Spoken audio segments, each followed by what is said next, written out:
دین میں، شریعت میں، آل محمد کی تعلیمات میں دوستی کے اعتبار سے کیا تفصیلات بیان کی گئی ہیں؟ جسے میں اپنا دوست بنا رہا ہوں یا سمجھ رہا ہوں، میری آخرت کو سنوارنے میں میرا کتنا مددگار ہے۔ وہ کہے گا ہائے افسوس، کاش کہ میں فلاں کو اپنا دوست نہ بناتا دنیا میں۔ دوست اس وقت تک دوست بن ہی نہیں سکتا جب تک اس کی مصیبت میں، اس کی مرنے کے بعد اور اس کی غیبت میں، اس کی پوشیدگی میں اس کی حفاظت کرنے والا نہ ہو۔ اس کے بعد پھر اس کے اسٹیجز ہیں۔ ٹھیک ہے، اگر مومن نہیں ہے کم سے کم دشمن ہے۔ دوست وہی ہے کہ جو ہمیشہ کی زندگی کی طرف یعنی آخرت کی طرف بلائے۔ اعوذ باللہ من الشیطان اللعین الرجیم، بسم اللہ الرحمن الرحیم، وبہ نستعین وہو خیر ناصر ومعین، اللہم صلی علی محمد وآل محمد وعجل فرجہم اجمعین۔ معزز ناظرین و سامعین کرام، السلام علیکم ورحمۃ اللہ وبرکاتہ۔ میں آپ کا میزبان سید حماد علی زیدی آپ کو اس پروگرام میں خوش آمدید کہتا ہوں، جو کہ ارمغان نجف کے زیر اہتمام پوڈ کاسٹ کی صورت میں آپ کی نظروں کی اور سماعتوں کی نظر کیا جا رہا ہے۔ ہمارا پروگرام کا اول مقصد یہی ہے کہ ہم نوجوانوں تک اور یقیناً عام معاشرے تک کہ جو علماء کی رسائی سے دور ہے یا ان کی رسائی سے علماء دور ہیں، ہماری کوشش یہ ہے کہ ہم علماء کے ہوتے ہوئے ان کی موجودگی میں ایسے موضوعات پر گفتگو کریں کہ جو یقیناً نوجوانوں کے لیے مؤثر بھی ہو اور نوجوان اس سے یقیناً ایک سیر حاصل گفتگو سے استفادہ حاصل کر سکیں اور اپنی دنیا کے ساتھ ساتھ اپنی آخرت کو بھی سنوارنے میں آگے قدم بڑھائیں۔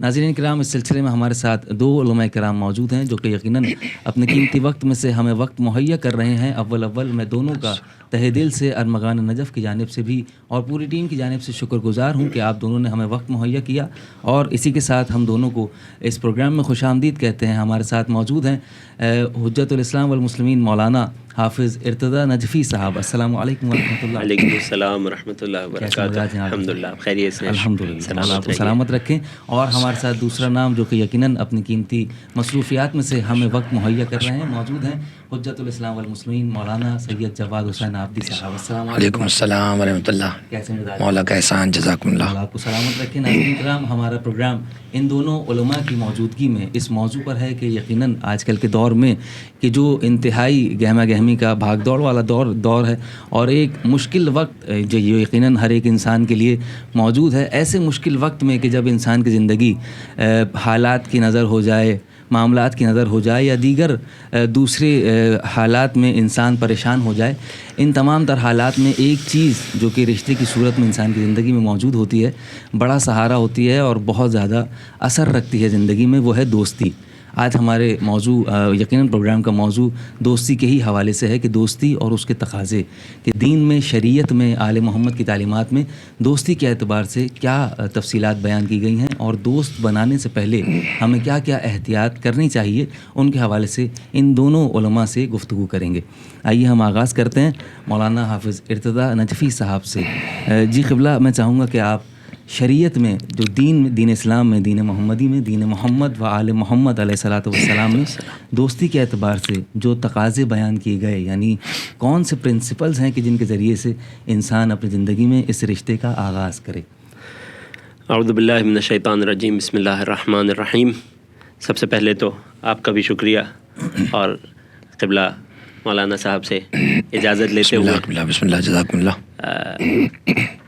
دین اسلام میں بنیادی طور پر چند ایسی چیزوں کو انتہائی اہمیت دی گئی ہے کسی بھی انسان کو دوست بناتے ہوئے، کہ ہم دیکھتے ہیں کہ آج کل ہمارا معاشرہ یا ہمارے معاشرے میں جو فرینڈشپس ہوتی ہیں، جو دوستیاں ہوتی ہیں، عام طور پر سب سے پشت پر وہ اولویات، سب سے لاسٹ میں وہ چیزیں ہمارے مد نظر ہوتی ہیں کہ جنہیں ہمیں سب سے پہلے دیکھنا چاہیے۔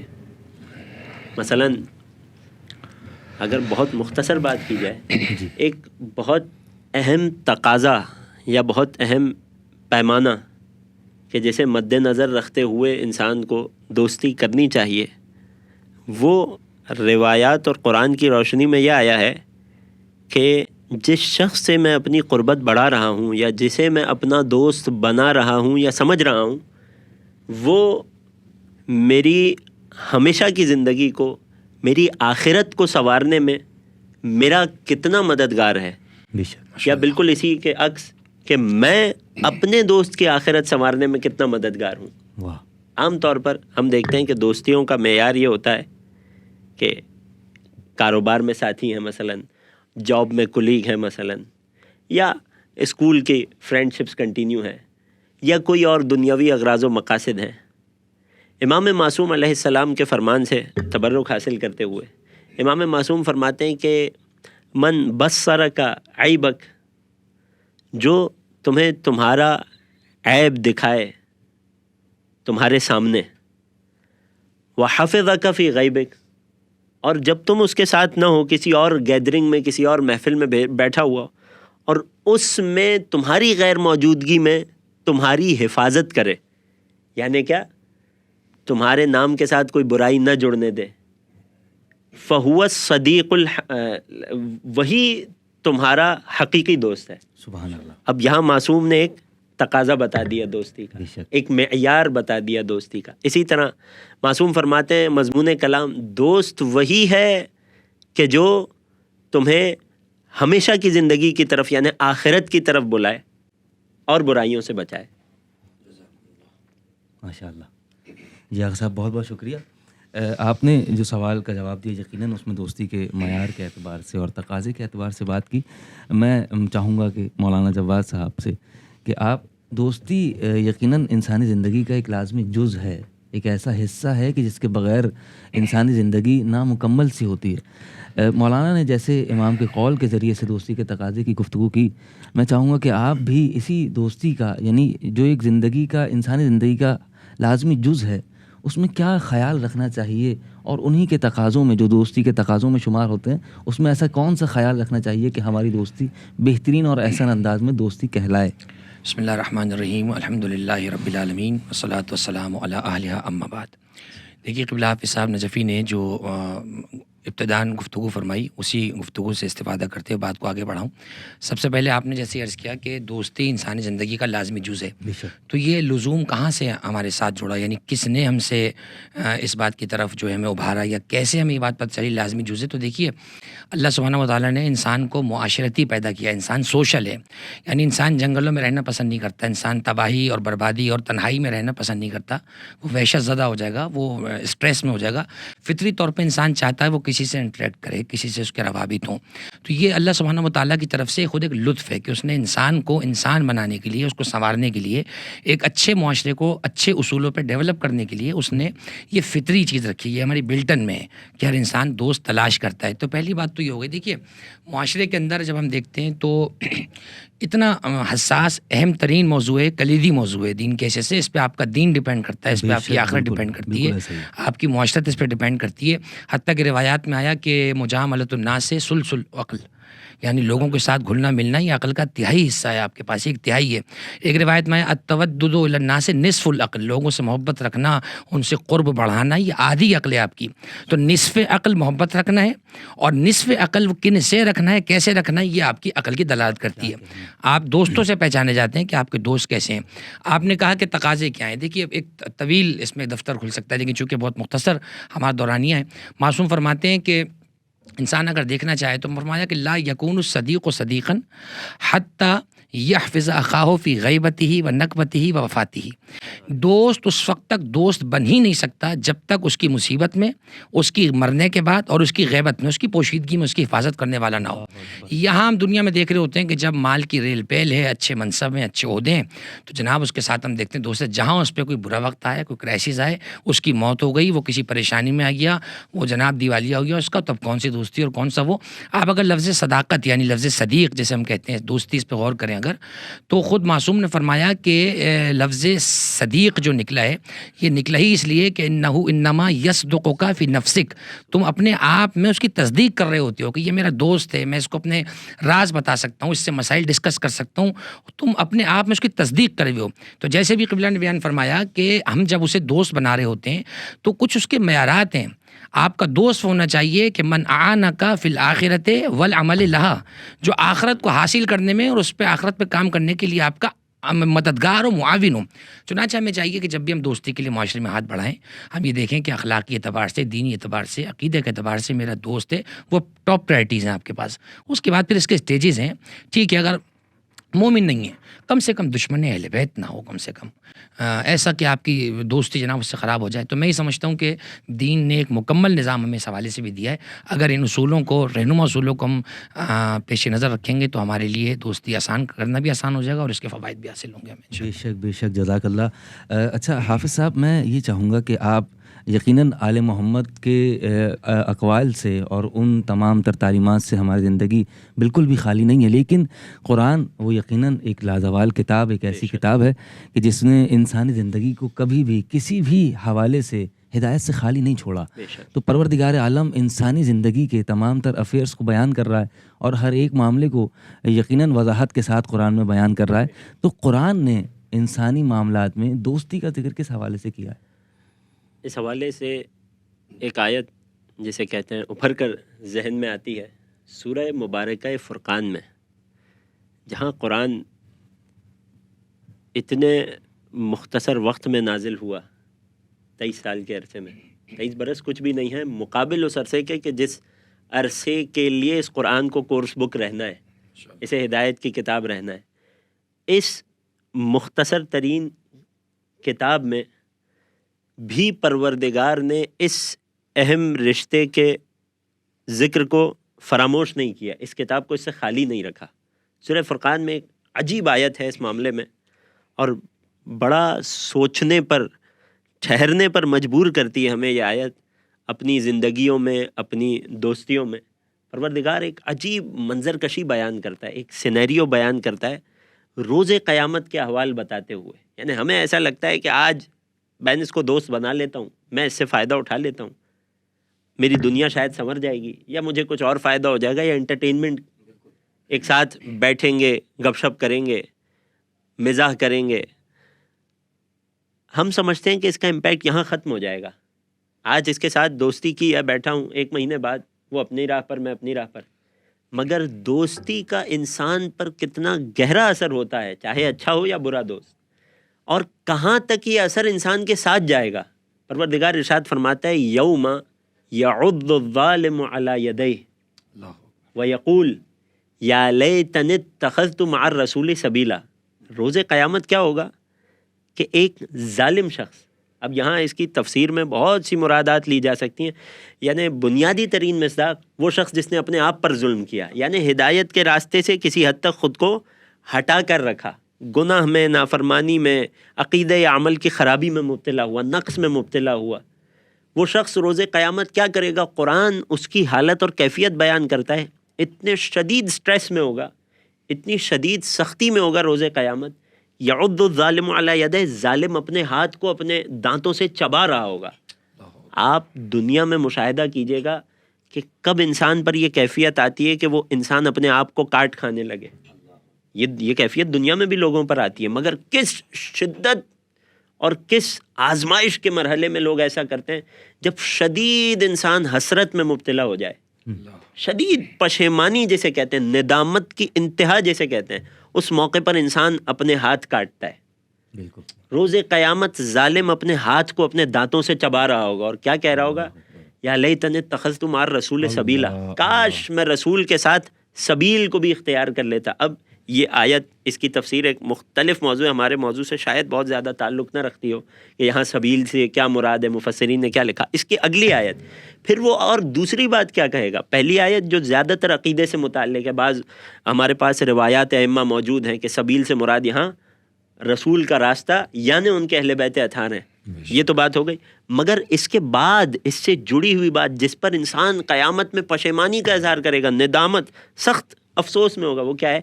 یا ویلتا لیتنی اتخذت، یا ویلتا لیتنی لم اتخذ فلانا خلیلا.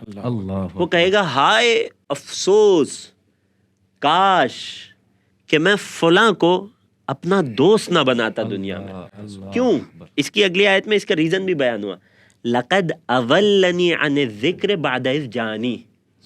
کیونکہ یہ جسے میں نے دنیا میں اپنا دوست سمجھا، مجھے چند لمحوں اس کی بیٹھک میں بیٹھنے میں مزہ آیا، اور مجھے وہ اپنا ہم مزاج لگا، میں اس کے ساتھ محو ہو جاتا تھا مزاح میں، بے راہ روی میں، کسی بھی اعتبار سے، دنیا کی کسی بھی بری عادت میں، روز قیامت وہ کہے گا اس نے میرے ساتھ کیا کیا، میرے اس دوست نے، جب میں ذکر تک یعنی خدا کی یاد دہانی تک، اس کی تعلیمات تک پہنچ چکا تھا، اس کے بعد اس نے مجھے گمراہ کر دیا۔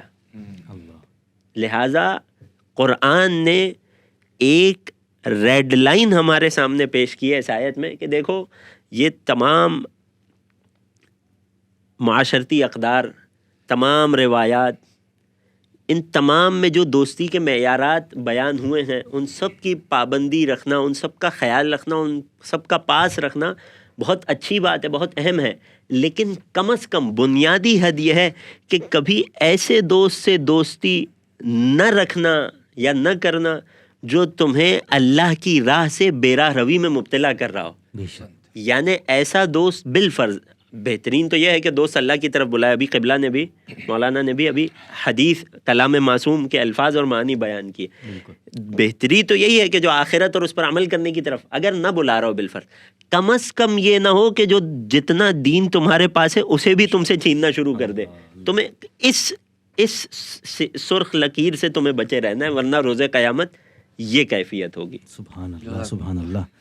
اچھا قبلہ جواد صاحب، میں اس ایپیسوڈ کا آخری سوال آپ کی طرف بڑھانا چاہتا ہوں۔ معاشرتی اعتبار سے ہم ان رشتوں میں یقیناً ایک بہت اہمیت کا حامل رشتہ دوستی کہ جو انسانی زندگی کا یقیناً جز ہے، اور اسی پر گفتگو چل رہی ہے، قرآن اور احادیث سے ابھی تک بات چل رہی ہے۔ لیکن اگر ہم میدان میں آتے ہیں، معاشرے میں دیکھتے ہیں، تو ہمیں کیا دوستیاں نظر آتی ہیں، اور ہم آج کل کے نوجوانوں میں کس قسم کی دوستی کو پاتے ہیں؟ ہم یہ دیکھتے ہیں کہ اگر نوجوانوں کی کسی گیدرنگ میں، کالج کی، اسکول کی، یا کسی کام وغیرہ کی، کارخانے کی کسی گیدرنگ میں ہم اگر جائیں تو وہاں ہمیں ایک چیز بہت زیادہ دیکھنے کو ملتی ہے، اور وہ چیز یہ ہے کہ آپس میں گفتگو کا جو انداز ہوتا ہے، اب ان کا دوستی کا رشتہ اور تعلق کیسا ہے، کیسا ہونا چاہیے، یہ بیان ہو چکا، کیسا ہے وہ خود جانتے ہیں۔ لیکن جب ہم گفتگو کو دیکھتے ہیں، جب بات چیت کو دیکھتے ہیں، تو اس میں ہم یہ چیز بھی محسوس کرتے ہیں، آج کل کے معاشرے میں واضح ہے، کوئی چھپی ہوئی بات نہیں، کہ اکثر